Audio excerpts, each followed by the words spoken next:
Hello students, this is the next one is your C scan.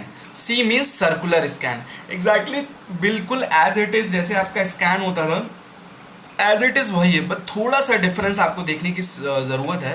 जैसे एक बात बताओ, आपकी जो डिस्क होती है, ट्रैक होता है, वो एकदम राउंड सर्कल में होता है। तो मान लो अगर ट्रैक नंबर मान लो कि सर्कुलर का एग्जैक्टली मतलब क्या हुआ। जैसे यहाँ से हम लोग अगर ध्यान दें तो इस तरीके से जा रहे हैं 0 1 2 3। अगर इसको पकड़ो और इसको तुम आप पूरा एक सर्कल बना दो, मतलब सर्कुलर स्कैन का मतलब अगर मैं 0 को कॉर्नर को पकड़ूँ, 199 को पकड़ूँ, अगर मैं ये मान लो एक तार है तो तार को ऐसे सर्कल बनाऊँ तो कुछ इस तरीके की सिचुएशन होने वाली है। अगर मैंने 0 से शुरू किया है तो 0 1 इस तरीके से जब घूम के आऊँगा तो इस सर्कुलर लास्ट में क्या मिलेगा 199। बात समझ रहे हो, मतलब सर्कुलरली हमें स्कैन करना है। एग्जैक्टली वॉट, ध्यान से सुनो। करंट हेडर आपका क्या है 53 पे, सेम वही क्वेश्चन में लेके चल रहा हूँ प्रॉब्लम, आप उसको इंक्रीजिंग ऑर्डर में लिख लो। तो सर्कुलर का मतलब ये है 53 पे 65, 65 से 67, 98 पूरा राइट डायरेक्शन में। जैसे स्कैन क्या करता था, स्कैन करता था 199 तक स्कैन किया, लेकिन एग्जैक्टली हम लोग क्या करते थे, फिर वापस जाते थे। वापस जाने का मतलब यहाँ से लेकर यहाँ तक के सारे ट्रैक्स से गुजरते थे। तो 199 से 37 का पूरा डिफरेंस कैलकुलेट होता था ना। तो एग्जैक्टली ये नहीं होने वाला है, हम डायरेक्टली कहाँ जाने वाले हैं 199 से 0 जाने वाले हैं। तो सर्कुलर का मतलब अगर ये तार जुड़े होंगे तो डायरेक्ट हम कहाँ निकलेंगे, हम किससे कनेक्ट करेंगे, ज़रा बताओ आप लोग किससे कनेक्ट करोगे आप। हाँ जी, सोचो। मतलब अगर आप यहाँ से निकलोगे तो कहाँ पहुँचोगे, 0 से पहुँचोगे ना। मतलब 199 से जो बंदा जा रहा होगा वो कहाँ पहुँचेगा 0, एम आई राइट। यहाँ से यहाँ और फिर 14 से यहाँ।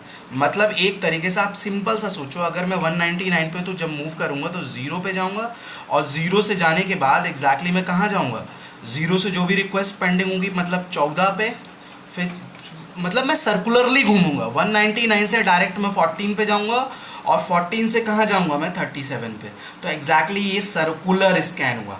मतलब तो इसको आप यहाँ पर रिवर्स डायरेक्शन में नहीं जा रहे हैं, आप सर्कुलरली मूव कर रहे हैं। तो इसको मैं काउंट नहीं करने वाला हूँ। एग्जैक्टली मैं यहाँ से गया डायरेक्ट, मतलब ये आप तार जोड़ो 199 के बाद क्या आएगा 0 आएगा, और 0 से हो तो मैं 14 पर जाऊँगा, तो इसलिए यहाँ से मूव करने वाला हूँ। तो देखो कैसे ट्रैक मूवमेंट कैलकुलेशन होगा।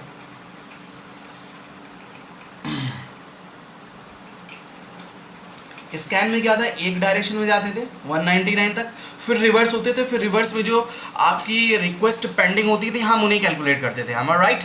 बट यहाँ ऐसा नहीं होने वाला है। देखो क्या होने वाला है एग्जैक्टली ट्रैक मूवमेंट्स। आप लोगों को आइडिया समझ में आ गया होगा। अगर मैंने इसको सर्कुलरली जोड़ा तो 199 के बाद मैं 0 पे पहुँचूंगा, फिर 0 से 14 और 14 से 37, यही हुआ है ना।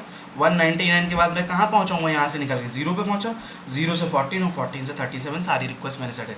इसलिए मैंने यहाँ से लेकर यहाँ तक और डॉटेड दिखाया कि मतलब ये कनेक्शन तो है, but dotted means there is no track movement between this मतलब हम रिवर्स डायरेक्शन में नहीं, हम ऐसा जाएंगे।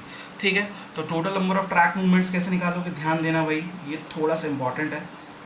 ट्रैक मूवमेंट्स देखो 53 से 65 मतलब 65 minus 53 plus 67 minus 65 plus what, हाँ जी 98 माइनस वॉट 67 प्लस 122 माइनस 98, हाँ जी plus 124 minus 122 plus 183 minus 124 plus 199 तक तो हम गए थे 183। ठीक है, अब ध्यान से सुनो।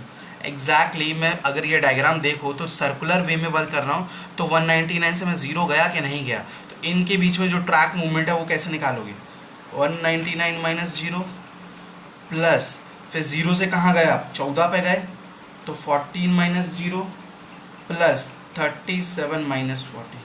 सो these are your track movements. जो आप अगर कैलकुलेशन करोगे तो कैलकुलेशन में आपका आंसर आएगा 382। सो एक बार ये आप लोग घर पे भी कैलकुलेशन प्लीज़ क्रॉस चेक करें। क्रॉस चेक करने आपको आइडिया समझ में आ रहा होगा कि सर्कुलर स्कैन आपका कैसे वर्क करते हैं। Thank you, we will see the next algorithm in next lecture.